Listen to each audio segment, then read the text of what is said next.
இன்றைக்கி என்னோடய மாடி தோட்டத்தில் பச்சை பொன்னாங்கண்ணி கீரை அவ்வளோ அழகாக வளர்ந்துருக்கு. இந்த கிளைமேட்டுக்கு பார்த்திங்கன்னா சும்மா தலன்னு இருக்குது. நான் ஒரு பழைய தண்ணி கேன் ஒன்று இருந்தது, அதில் தான் இதை ஊனி வச்சுருக்கேன். நார்மலாகவே கடையிலேருந்து வாங்கிட்டு வர அந்த கீரையில் அந்த தண்டுகளை மட்டும் இது ஊனி வச்சாலே போதும், அவ்வளோ அழகாக வளர்ந்துடும்.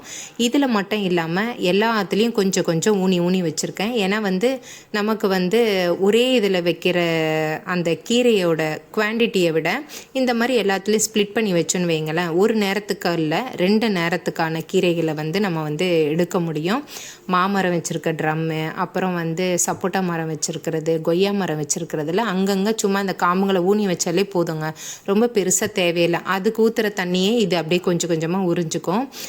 முக்கியமாக சொல்லணுன்னா vitamin A, vitamin C, vitamin B, நார் சத்து, இரும்பு சத்துன்னு ஏகப்பட்ட சத்துக்கள் இருக்குது.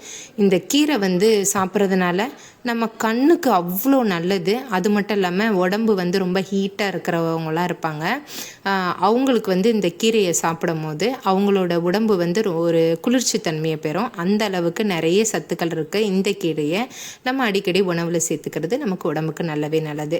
எவ்வளோ கீரை வந்திருக்கு பார்த்திங்கன்னா, இது போதாதா எங்களோட வீட்டு சமையலுக்கு? செம்ம டேஸ்ட்டாக இருக்கும், சூப்பராக இருக்கும். பொரியல் பண்ணி சாப்பிட்லாம், சாம்பார் வச்சு சாப்பிட்லாம், எப்படி வேணால் சாப்பிட்லாம். உடம்புக்கு ஆரோக்கியமானது. வீடியோ பிடிச்சிருந்தா லைக்